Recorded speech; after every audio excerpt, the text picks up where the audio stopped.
Life can be bland without companions. This is why we have family and friends and people who don't judge us, love us unconditionally, and are always there for us. But how well do we actually know our friends?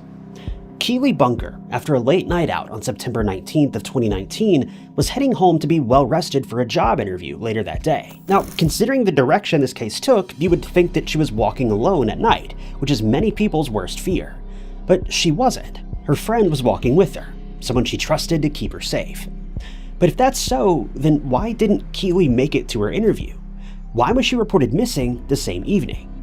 What happened to her on September 19th of 2019 when she was just 20 minutes away from her home, and that too with a friend? The case of Keeley Bunker is darker and much more twisted than meets the eye, and it's a horrific tale of betrayal coming from where it's least expected.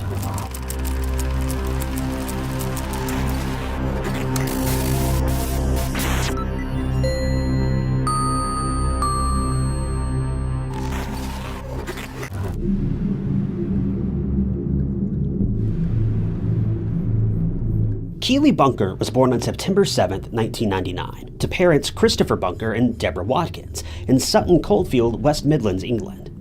Keeley was described as a kind, compassionate, and loving girl. She had a very giving personality and wasn't afraid to put others first.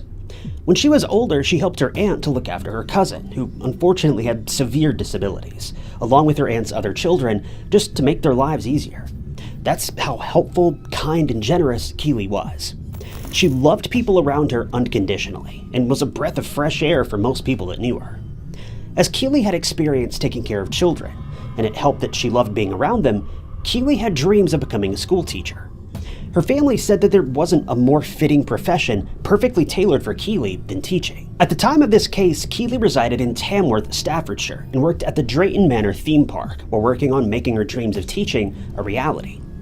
In school and shortly thereafter, Keeley was considered quite popular, but even so, she was very down to earth. She loved music as well, specifically the British rapper H. Sometime before the 18th of September 2019, Keeley had actually bought concert tickets to see H perform at the O2 Arena in Birmingham as a birthday treat for herself. Keeley was excited to no end, but just 12 days after her 20th birthday, while out with her friends, something horrible would happen to Keeley. And it would become one of the most terrifying tragedies of Tamworth.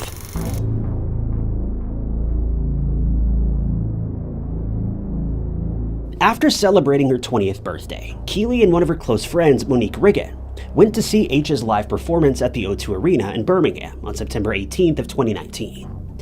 Keeley had a blast with her friend by her side, but after the concert ended, Keeley wasn't ready to call it a night just yet. At around 10 p.m., the duo decided to hit a nearby club.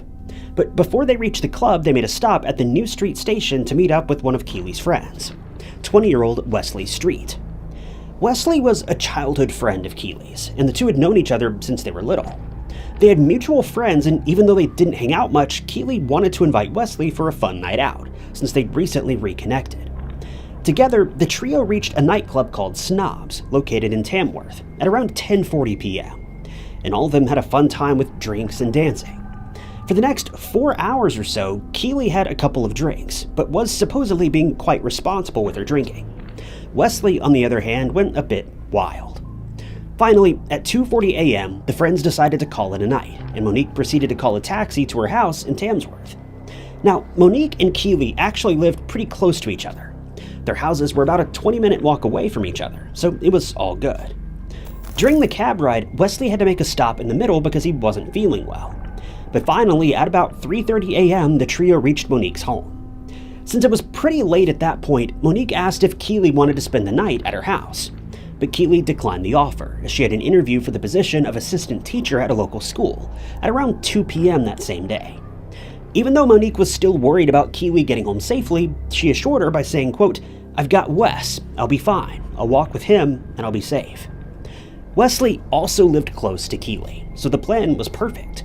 Keeley didn't have to walk alone at night, and she had her friend by her side. Anyway, at around 4 a.m., Keeley and Wesley left Monique's house, and Monique pleaded with Wesley to take Keeley home safely, and he assured her that he would, even though he was supposedly incredibly drunk. Fast forward to the later hours of September 19th of 2019, and Keeley's family was waiting for an update from Keeley about her night out and the interview, but they got no response from her. To make matters worse, by 6 or 7 a.m. that morning, Keeley still hadn't made it home. This is when they started to panic.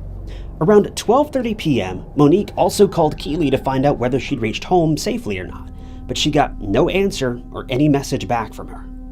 This radio silence from Keeley immediately prompted Monique to call Wesley. She thought that maybe Keeley had spent the night with him. Wesley answered the phone and said that Keeley wasn't with him.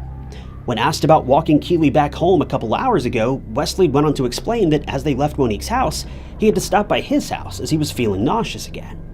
Wesley left Keeley outside his home near a telephone box, and he assumed that Keeley walked by herself the rest of the way. Wesley thought that Keeley would be fine, but now, after talking to Monique and knowing that Keeley was nowhere to be found, he was feeling terrible for leaving her alone, and naturally so. He had one job. So Wesley, Monique, and Cameron Marsden, who was a close friend of Wesley, went out to look for her in the surrounding areas, but there was no sign of Keeley. Their fears were doubled when they learned that Keeley never showed up for the interview at 2 p.m. This was not normal for Keeley at all. She'd waited her whole life for this dream job, and she would miss it for the world. Monique immediately had a sinking feeling that something was not right. At around 5:30 p.m., Christopher, Keeley's dad, came home, and after still not hearing from Keeley all day, he immediately filed a missing person report, and Keeley was officially a missing person.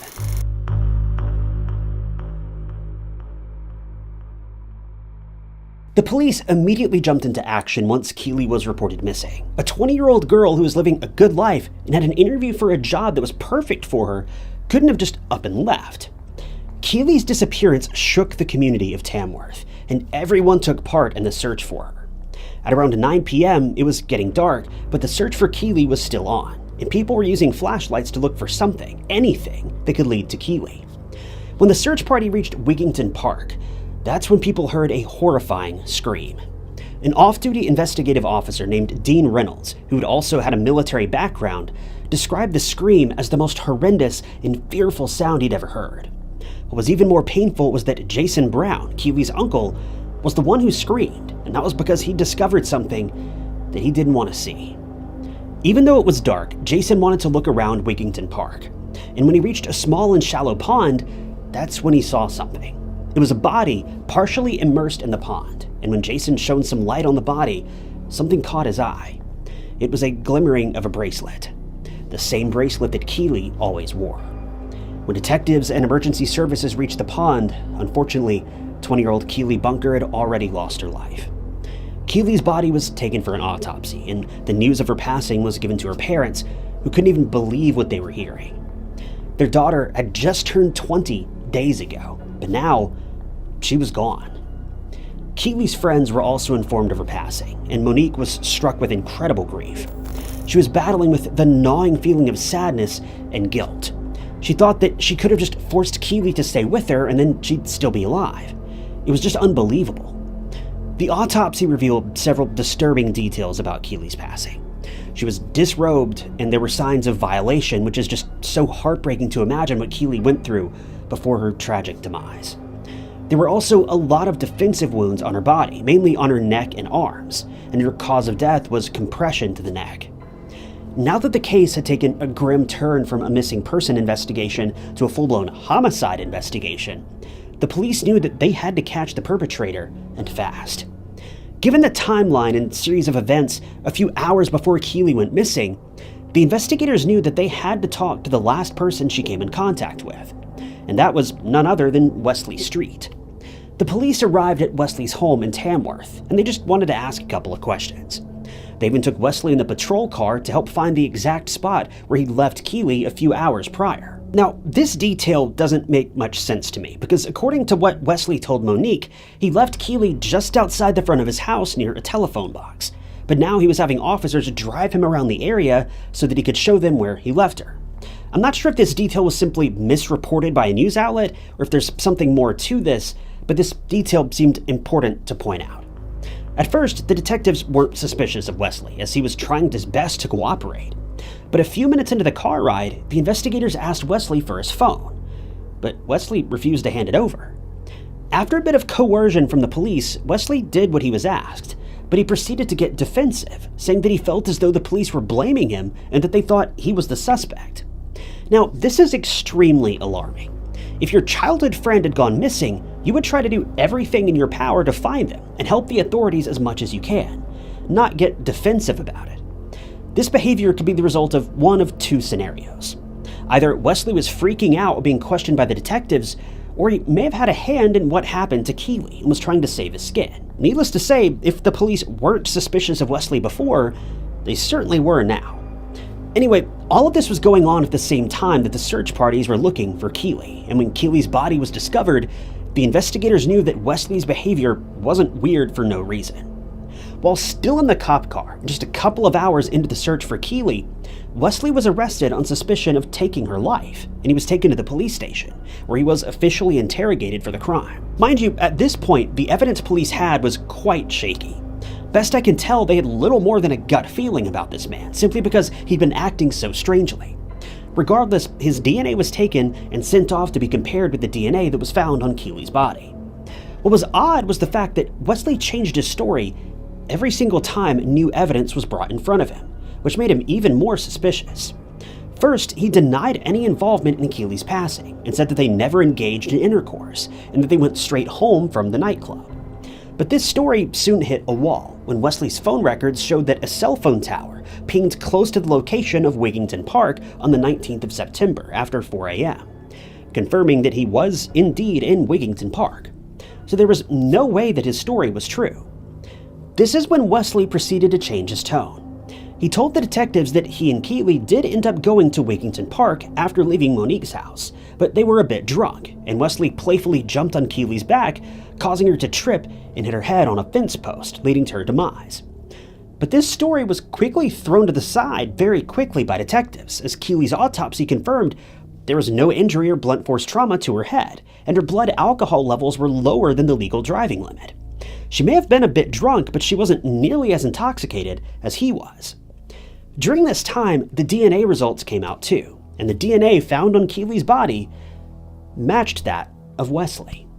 So with this evidence, Wesley couldn't deny the fact that they had engaged in some sort of sexual activity that night. What the police wanted to confirm now was whether it was consensual or not. With that revelation, you guessed it, Wesley came up with another story. This time he said that while they were heading towards the park, Keeley was apparently giving Wesley flirty eyes. One thing led to another and they got intimate in Wigginton Park.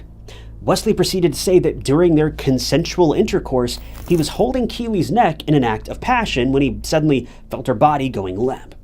He tried to wake her up, but she passed away. This caused Wesley to panic, and he dumped Keeley's body in the nearby pond. Now, I just want to push back on this claim for just a moment, because claiming someone's life by strangulation is not like what you see in the movies. It's not something that can just happen without you realizing what's going on. It's not something that can happen in a matter of seconds either. It takes a tremendous amount of force and a surprisingly long amount of time. You wouldn't just feel someone going limp and let go and then realize it's too late. You'd have to feel them going limp, then keep at it for a couple more minutes, maybe even longer, depending on the person. But anyway, according to Wesley's story, after this supposedly accidental act, he made his way back home where he proceeded to take a shower and sleep. And it's just so chilling to know how unbothered Wesley was, knowing that he'd taken his childhood friend's life and all he cared about was getting a good night's rest. But that's all operating under the assumption that his story was even completely true, and I personally don't buy it. Regardless, Wesley later confessed that during the early morning hours, he went back to the scene where Keeley's body was about 5 times to cover her up with branches and twigs so that no one would discover her. When the investigators asked why he didn't come clean about this from the get-go about what actually happened, Wesley gave the most baffling answer. He simply said that he was embarrassed and afraid and didn't know how to tell people how Keeley had actually died. Now, even though Wesley had confessed to taking Keeley's life, although by accident, well, the police were now getting a bit suspicious. Wesley's statements still contradicted the evidence that was found on Keeley's body.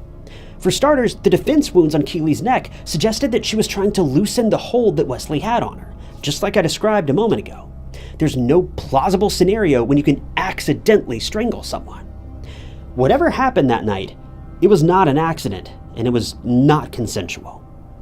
Also, when the clothes Wesley wore on that fateful night on Keeley's passing were tested, there were traces of Keeley's makeup, saliva, and even blood on the edge of the sleeves. All of this evidence suggested that whatever happened to Keeley was extremely brutal, and Wesley had every intention of ending Keeley's life.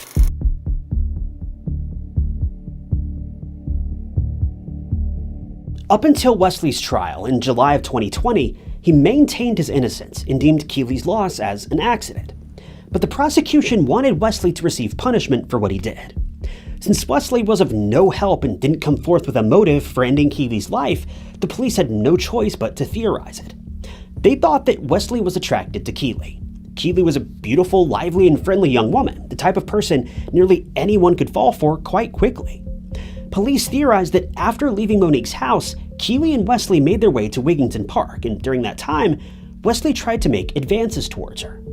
Keeley, who didn't feel the same about Wesley, turned him down.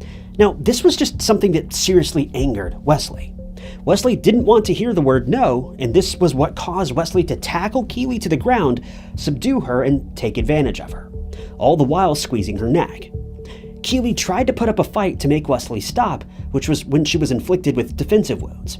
But in the end, Keeley unfortunately lost her life, and that too at the hands of her trusted friend, a friend who was supposed to protect her. On the flip side, the defense stuck to the accidental stance, and they tried to persuade the court by saying that Wesley and Keeley engaged in consensual activities, and Keeley was apparently, quote, enjoying herself. There was also an instance caught on CCTV that showed Wesley and Keeley going to the park, and it seemed like Keeley may have been pushing Wesley away. But according to Wesley and the defense, it was innocent play fighting. As for the prosecution, they had one more revelation to present to the jury, and this would determine whether what Wesley did was truly an accident or intentional. Ever since the news of Keeley's death and Wesley's arrest was made public, and the investigation was still ongoing, a number of women came forward with their horrific encounters with none other than Wesley himself. One young woman came forward and confessed that in 2015, she was only 16 years old, and Wesley followed her into a bathroom, locked the door behind them, and forced her to perform indecent acts on him.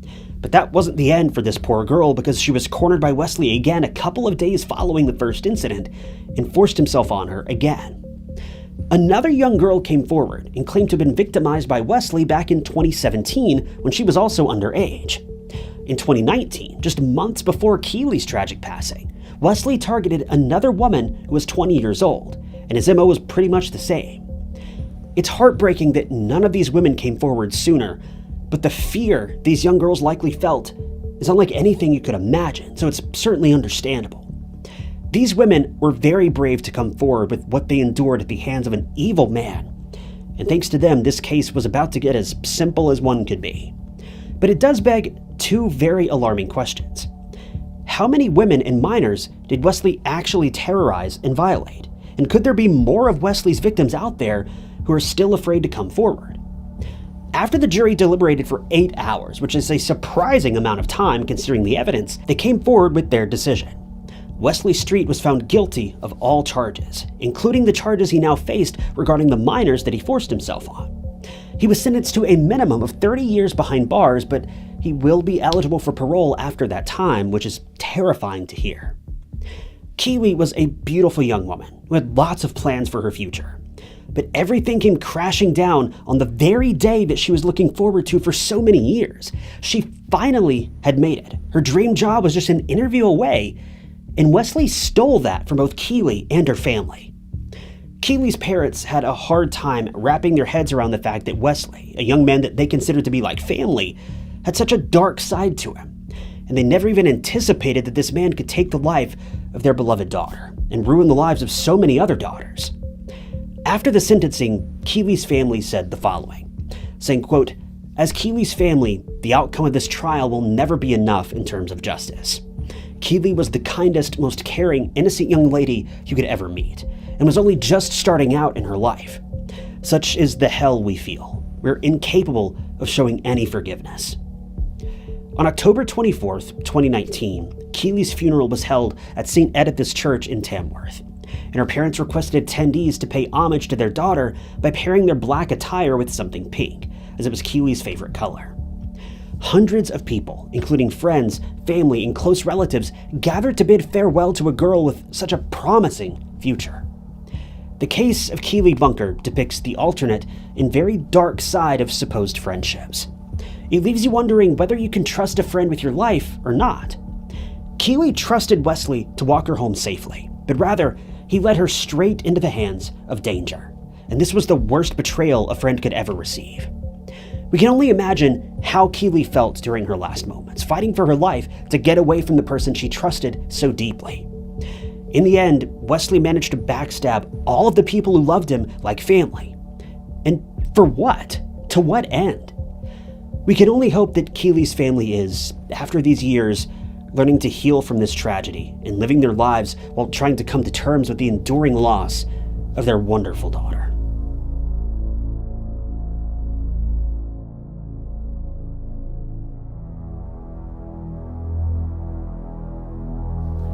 Thank you guys for tuning in to another episode of True Crime Stories.